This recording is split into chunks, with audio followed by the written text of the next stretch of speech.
എല്ലാവർക്കും നമസ്കാരം. മലയാളി ട്രാവൽ ഗൈഡിന്റെ പുതിയ വീഡിയോയിലേക്ക് എല്ലാവർക്കും സ്വാഗതം. നമ്മൾ ഇന്ന് പോകുന്നത് മലയോര ജില്ലയായ പത്തനംതിട്ടയുടെ സൗന്ദര്യത്തിന് മാറ്റുകൂട്ടുന്ന ഒരു ചെറിയ ഗ്രാമത്തിലോട്ടാണ്. കൊക്കാത്തോട് എന്ന് പറയുന്ന ഗ്രാമത്തിലേക്ക്.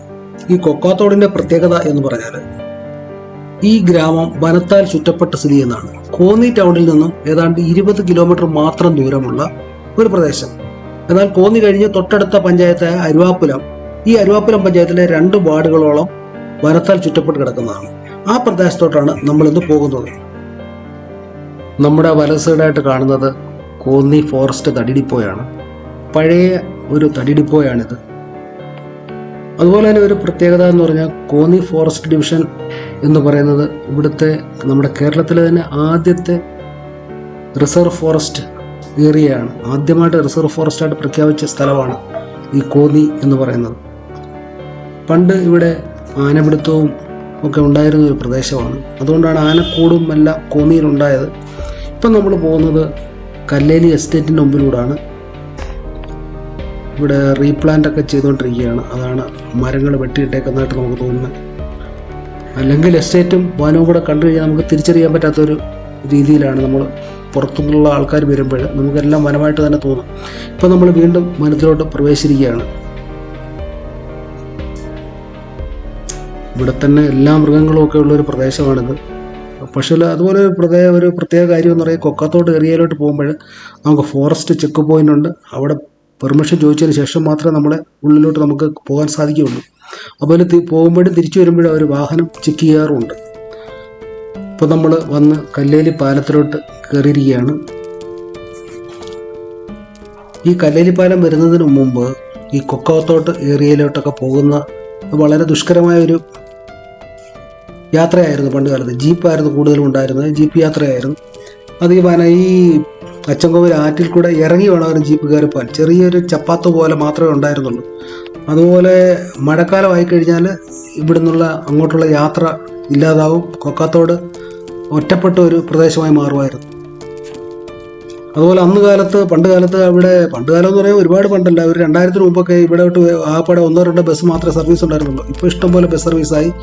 റോഡ് നല്ല അടിപൊളി, നല്ല നീറ്റ് റോഡായി. അതുപോലെ ഇപ്പം നമ്മൾ വനത്തിലാണ് വന്നിരിക്കുന്നത്. നല്ല വിശാലമായ പാറ, അതുപോലെ തന്നെ പാറയും ഒരുപാട് വെള്ളച്ചാട്ടങ്ങളുണ്ട്. അതുപോലെ തന്നെ എല്ലാ വന്യജീവികളും ഉള്ള ഒരു പ്രദേശമാണ് ഇവിടെ. പിന്നെ അതുപോലെ ഇപ്പോൾ എപ്പോഴും അങ്ങോട്ടും ഇങ്ങോട്ടും ആൾക്കാർ യാത്ര ചെയ്യുന്നുണ്ട്. എന്നാൽ ഇതൊരു ടൂറിസം സ്പോട്ടായിട്ട് ഇതുവരെ ഗവൺമെൻറ് പ്രഖ്യാപിച്ചിട്ടില്ല. എന്നാൽ അറിവോടുകൂടി ഈ കൊക്കാത്തോടിനെ കുറിച്ച് പലരും അറിഞ്ഞ് ഇവിടെ എത്താറുണ്ട്. ഒരുപാട് ആൾക്കാർ ഇവിടെ എത്തുന്നുണ്ട്. പ്രത്യേകിച്ച് ഇപ്പം കല്ലേലി അപ്പൂപ്പൻകാവൊക്കെ വളരെ ഫേമസ് ആയതോടുകൂടി പല സ്ഥലത്തു നിന്നും അവിടെ വരുന്ന ആൾക്കാർ കൊക്കാത്തോട്ടിലോട്ടും വരുന്നു. ഇവിടെ എല്ലാം കണ്ടിട്ടാണ് അവർ പോകുന്നത്. അപ്പോൾ നമ്മൾ വീണ്ടും റിസർവ് ഫോറസ്റ്റിലോട്ട് കയറിയിരിക്കുകയാണ്. ഇന്നലെ ഇവിടെ ആനയെക്കൂട്ടം ഇറങ്ങി 2 മണിക്കൂറോളം ഇവിടെ നമുക്ക് യാത്രക്കാർക്കൊന്നും പോകാൻ പറ്റാത്തൊരു സ്ഥിതിയായിരുന്നു എന്നാണ് അറിയാൻ സാധിച്ചത്. അപ്പോൾ നമ്മളിവിടെ വരുമ്പോൾ വളരെ ശ്രദ്ധിച്ച് വേണം വണ്ടി ഓടിക്കാനൊക്കെ. പത്തനംതിട്ടയും പരിസരത്തും പ്രദേശത്തും ഉള്ള ആൾക്കാരൊക്കെ വരുമ്പോൾ അവർക്ക് ഈ പ്രദേശത്തെക്കുറിച്ച് കൂടുതലൊരു ഐഡിയ ഒക്കെ ഉള്ളതുകൊണ്ട് പ്രശ്നങ്ങളില്ല.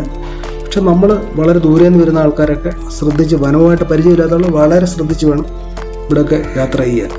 അതുകൊണ്ട് ഒരുപാട് അരുവികൾ എല്ലാം ഉള്ളൊരു പ്രദേശമാണ്. അതിൻ്റെ റോഡ് നോക്കി, എത്ര മനോഹരമായ റോഡാണ്.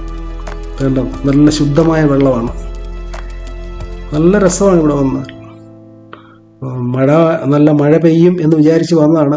ഇപ്പം മൺസൂണാണ്, മഴ പെയ്യുമെന്ന് പ്രതീക്ഷിച്ച് വന്നു. പക്ഷേ ഇപ്പം മഴ മാറി നിൽക്കുന്നു. എന്തോ നമുക്ക് ദൃശ്യങ്ങളെല്ലാം കാണാൻ അതുകൊണ്ട് സാധിക്കുന്നുണ്ട്. മഴയായിരുന്നെങ്കിൽ നമുക്ക് ഒരു ദൃശ്യങ്ങളും കാണാൻ സാധിക്കത്തില്ലായിരുന്നു. അപ്പോൾ നമുക്കിനിയും പതുക്കെ അങ്ങോട്ട് കൊക്കാത്തോട് ജംഗ്ഷൻ വരെ പോയിട്ട് തിരികെ വരാമെന്ന് വിചാരിക്കുന്നു. ഇവിടെല്ലാം വനമാണ്.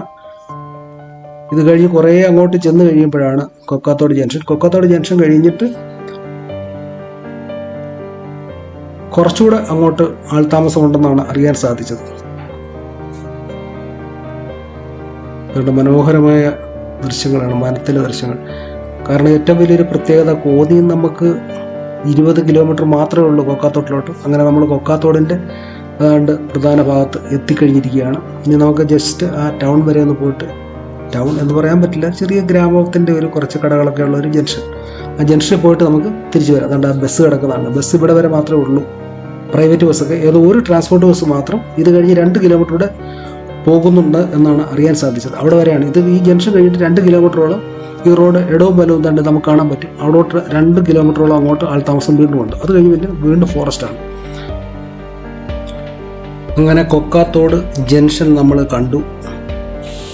ചെറിയൊരു ജംഗ്ഷൻ, ഒരു ഗ്രാമം.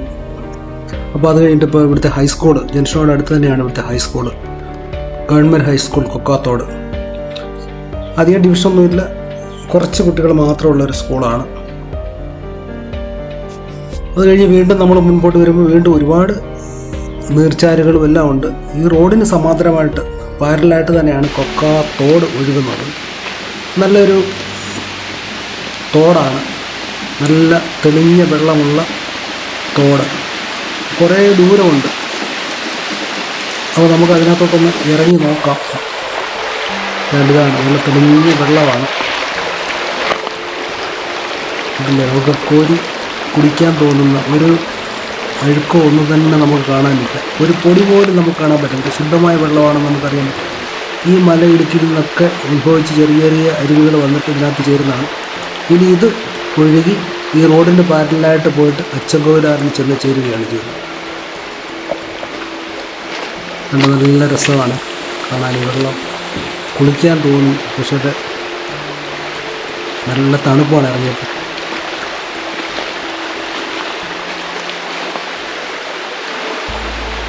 ഔഷധ ഗുണമുള്ള വെള്ളമായിരിക്കാം, കാരണം ഈ മലഞ്ചെരിയിൽ നിന്നൊക്കെ വരുന്നതല്ലേ വനത്തിനകത്തുള്ളത്. എന്തായാലും നമുക്ക് തോട്ടിൽ നിന്ന് കയറി യാത്ര തുടങ്ങാം. ദൂരെയായിട്ട് നമുക്കൊരു പാറ കാണാൻ സാധിക്കുന്നുണ്ട്. ഇവിടുത്തെ ഏറ്റവും വലിയ അട്രാക്ഷനാണ് ആ പാറ. വനത്തിൻ്റെ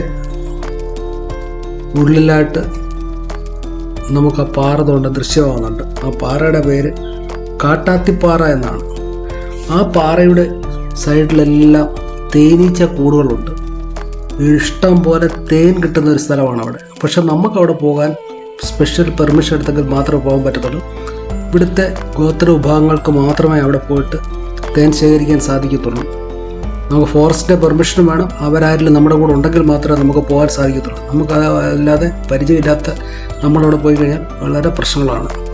നമ്മൾ വീണ്ടും കല്ലേലി പാലത്തിലെത്തി. അപ്പോൾ നമുക്കിവിടെ ഇറങ്ങി നിന്നിട്ട് ഇവിടുത്തെ ദൃശ്യങ്ങളൊക്കെ, ഇവിടുത്തെ മനോഹാരിത നമുക്കൊന്ന് കാണാം.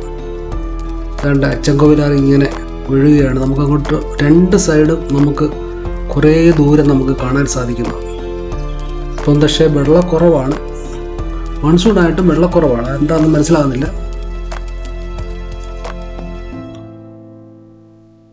അതുകൊണ്ട് ദൂരെ 2 സൈഡും നിബിഡ വനമാണ്. ഒരുപാട് ആളുകൾ ഈ പാലത്തിൻ്റെ കാഴ്ചകൾ കാണാനായിട്ട്, പാലത്തിൽ നിന്നുള്ള കാഴ്ചകൾ കാണാനായിട്ട് ഇവിടെ എത്താറുണ്ട്. അതുകൊണ്ട് ഒരുപാട് വണ്ടിയൊക്കെ നിർത്തിയിട്ടിട്ടുണ്ട്. അതുകൊണ്ട് ദൂരെ നമുക്ക് കാണാൻ സാധിക്കും.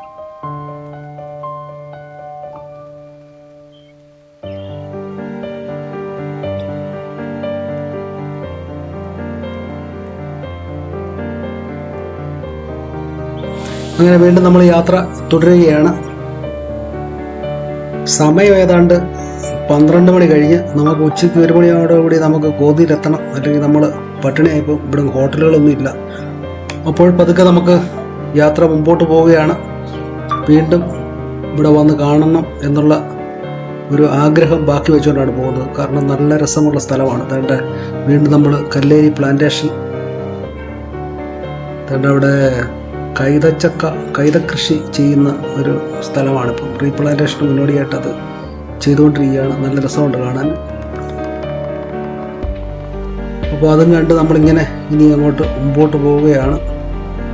അങ്ങനെ നമ്മൾ വീണ്ടും കല്ലേലി അപ്പൂപ്പൻ കാവിൻ്റെ അടുത്തെത്തിയിരിക്കുകയാണ്. അപ്പോൾ നമുക്ക് അപ്പൂപ്പൻ കാവിൽ ഇറങ്ങി ഒന്ന് കണ്ടിട്ട് പോകുന്നു. താഴോട്ട് ഇറങ്ങി പോയി തൊഴാനൊന്നും പോകുന്നില്ല, ജസ്റ്റ് നമുക്കൊന്നിറങ്ങി കായിടാം. ഞാൻ ആദ്യമായിട്ടാണ് ഈ അപ്പൂപ്പൻ കാവിൻ്റെ ഇവിടെ വണ്ടി നിർത്തുന്നത്. അതുകൊണ്ട് കുരങ്ങാൻ വാനരപ്പടയൊക്കെ ഉണ്ട് ഇവിടെ.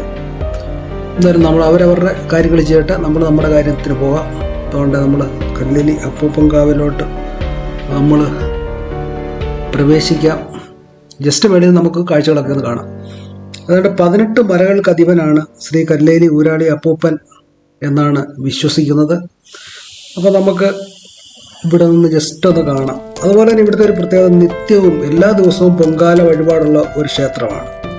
പിന്നെ വിശേഷ ദിവസങ്ങളിൽ ഇവിടെ ആനയൂട്ടും വാനരയൂട്ടും അതുപോലെ മീനൂട്ട് അതുപോലുള്ള വഴിപാടുകളൊക്കെ നടത്തുന്ന ഒരു ക്ഷേത്രമാണ്. നമ്മുടെ ഇപ്പം എല്ലാ പ്രദേശത്തു നിന്നും ആളുകൾ ഇപ്പോൾ ഇവിടെ അപ്പൂപ്പൻകാവിൽ എത്താറുണ്ട്. അപ്പൂപ്പൻകാവിൻ്റെ തൊട്ടപ്പുറത്തൂടെ അച്ചൻകോവിൽ നദി ഒഴുകുകയാണ്. പിന്നീട് നമുക്ക് എപ്പോഴെങ്കിലും ഒരു പ്രാവശ്യം ഇവിടെ എത്താം, ഇവിടെ വന്ന് പ്രാർത്ഥനകളൊക്കെ നടത്താം, വഴിപാടുകൾ ചെയ്യാം. അപ്പോൾ വീണ്ടും തിരികെ പോവുകയാണ്. തിരികെ നമ്മൾ കോന്നിയിലോട്ട് എടുത്തുകൊണ്ടിരിക്കുകയാണ്. അപ്പോഴേ ഫോറസ്റ്റ് കഴിഞ്ഞാൽ ഉടൻ തന്നെ കോന്നിയാകും. ഈ ചേട്ടനാണ്, ഈ കട നടത്തുന്ന ചേട്ടനാണ് നമുക്ക് വഴിയൊക്കെ പറഞ്ഞു തന്നത്. അതുപോലെ നല്ല ടേസ്റ്റുള്ള ചായയും കടിയും ഒക്കെ നമ്മളിവിടുന്ന് കഴിച്ചു. വളരെ സന്തോഷമായി. ഇത് നമ്മുടെ തടി ഡിപ്പോയുടെ തൊട്ടടുത്ത് തന്നെയാണ് ഈ ചേട്ടൻ്റെ കട. അപ്പോൾ നമ്മുടെ ഈ ചെറിയ വീഡിയോ എല്ലാവർക്കും ഇഷ്ടമായെങ്കിൽ തീർച്ചയായിട്ടും ലൈക്ക് ചെയ്യുക, സബ്സ്ക്രൈബ് ചെയ്യുക. അപ്പോൾ അടുത്ത വീഡിയോയുമായി വീണ്ടും കാണാം. അതുവരേക്കും ബൈ ബൈ.